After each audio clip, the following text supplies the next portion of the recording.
देशभरात राम मंदिर प्राणप्रतिष्ठा सोहळ्याची उत्सुकता वाढली आहे। पंतप्रधान नरेंद्र मोदी यांच्या हस्ते 22 जानेवारी रोजी अयोध्येत राम मंदिराचे लोकार्पण होईल। देशभरातून हजारो लोकांना या सोहळ्याचे निमंत्रण देण्यात आले।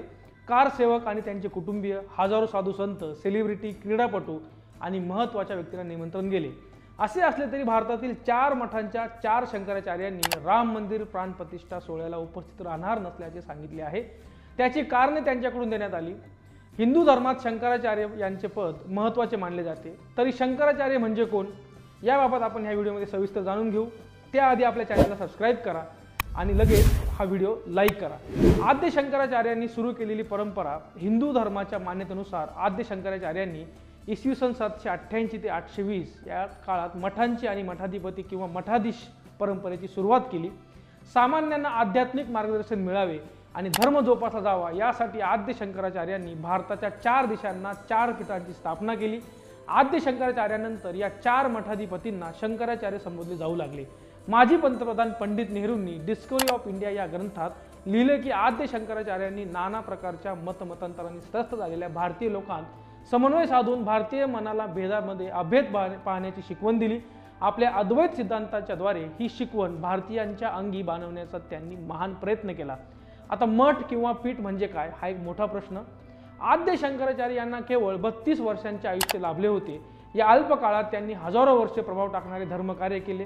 देशभर भ्रमंती करून शंकराचार्यांनी उत्तर दिशेला ज्योतिर्मठ म्हणजे जोशीमठ उत्तराखंड, पश्चिम दिशेला द्वारका म्हणजे गुजरात, दक्षिणेस शृंगेरी म्हणजे कर्नाटक आणि पूर्वेस गोवर्धन म्हणजे पुरी ओडिसा या 4 मठांची स्थापना केली। या पीठांच्या प्रमुखांना शंकराचार्य हे पद प्राप्त झाले। तसेच 4 मठांना एक एक वेद विभागून देण्यात आले आहे। या 4 मठांव्यतिरिक्त काशीचा सुमेर मठ तथा कांचीचे कामकोटी पीठ यांचाही त्याची स्थापना केली। कांचीच्या कामकोटी पीठाचे ते स्वतः पीठाधीश झाले अशी एक परंपरा दिसते। कामकोटीचा मठ हा 4ही वेदांच्या अध्ययनाला वाहिलेला मठ आहे आणि आद्य शंकराचार्यांचे देहावसान येथेच झाले असे एक मत हिरिरीने मांडले जाते।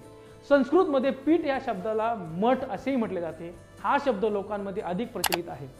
मठाद्वारे धार्मिक ज्ञान देणे, धर्माचा प्रचार प्रसार करणे, हिंदू धर्मातील वेद, उपनिषदे, गीता, भक्तिसूत्र यांचा प्रचार करणे इत्यादी कार्य या मठांकडून करण्यात येतात। भारतात 4 दिशांना 4 मठ आहेत। 4 मठांमध्ये 4 वेद विभागून देण्यात आले आहेत। त्या वेदांचा अभ्यास आणि प्रचार मठाद्वारे केला जातो। शंकराचार्यांची निवड कशी होते हा एक तुम्हाला मोठा प्रश्न पडलेला असेल। शंकराचार्य होण्यासाठी सदर व्यक्तीने संसाराचा त्याग केलेला असावा लागतो। त्याला संस्कृत, 4ही वेद, पुराण आणि धर्मग्रंथाचे ज्ञान असणे आवश्यक असते। मुंडन, पिंडदान करण्यासह रुद्राक्ष घालणे महत्त्वाचे मानले जाते। शंकराचार्य होण्यासाठी 4ही वेदांचा अभ्यास आणि जानवे परिधान केलेले असणे देखील आवश्यक आहे। ज्यांना शंकराचार्य हे पद दिले जाते त्यांना महामंडलेश्वर प्रतिष्ठित संतांच्या सभा आणि काशी विद्वत परिषदेची स्वीकृती मिळणे आवश्यक असते। त्यानंतर शंकराचार्य ही पदवी बहाल केली जाते। आद्य शंकराचार्यांनी मठाधिपतींना काही विशेष नियम सांगितले आहेत।